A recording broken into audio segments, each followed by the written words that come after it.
मी आज इकडे विश्रामबाग पोलीस चौकीमध्ये आलो आहे। स्वतःला पत्रकार म्हणवणारे, ज्यांचा लोकशाहीवर, कायद्यावर विश्वास नाहीये, संविधानावर विश्वास नाहीये आणि समाजामध्ये अराजकता माजवण्याचा नेहमी प्रयत्न करतात आणि आता त्यांना फार कोणी विचारत नाही, त्याच्यामुळे ट्विटर हँडलवरती ते हे करत असतात, असे निखिल वागळे यांनी हा ट्विट केलाय 2 दिवसांपूर्वी, जो आज माझ्या दृष्टोत्पत्तीस पडला। नाहीतर मी तुम्हाला इथे 2 दिवसांपूर्वीच भेटलो असतो। आज ज्यावेळेला मी हा ट्विट पाहिला, अडवाणींना भारतरत्न म्हणजे एका दंगलखोराने दुसऱ्या दंगेखोराला दिलेली शाबासकी, हे अत्यंत अपमानजनक आहे, आक्षेपार्ह आहे, असहनीय आहे।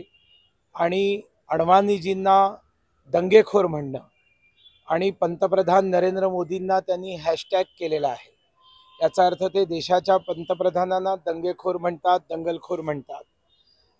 आणि सगळ्यात महत्त्वाची गोष्ट ते हे विसरतात की भारतरत्न हे या देशाचे माननीय राष्ट्रपती देत असतात आणि आमच्या देशाच्या राष्ट्रपती माननीय द्रौपदी मुर्मू या एक आदिवासी आहेत, या एक महिला आहेत, या एक शिक्षिका आहेत, या एक विधवा आहेत।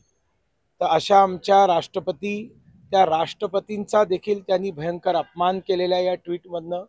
आणि अशा पद्धतीने देशाच्या संविधानिक, ज्यांना कॉन्स्टिट्यूशनल पोस्टवर बसलेले सर्वोच्च लोक, पंतप्रधान आणि राष्ट्रपती, यांच्याबद्दल उचलली जीभ आणि लावली टाळ्याला, या पद्धतीने अशा प्रकारचा ट्विट करणं हा अनेक प्रकारच्या गुन्ह्यांच्या अंतर्गत येतो आणि म्हणून त्यांच्या विरुद्ध गुन्हा दाखल करण्यासाठी आज मी इथे आलो होतो। मी याच्याशी संबंधित जी सेक्शन्स आहेत ती या ठिकाणी दिलेली आहेत आणि ते लीगल ओपिनियनला त्यांनी आत्ता ताबडतोब पाठवलेलं आहे आणि त्यांनी मला खात्री दिलेली आहे की याच्यावरती ते कारवाई करणार आहेत। या कारवाईला मी ट्रॅक करतो आहे आणि कोणत्याही परिस्थितीत गुन्हा दाखल झाल्याशिवाय मी स्वस्थ बसणार नाहीये।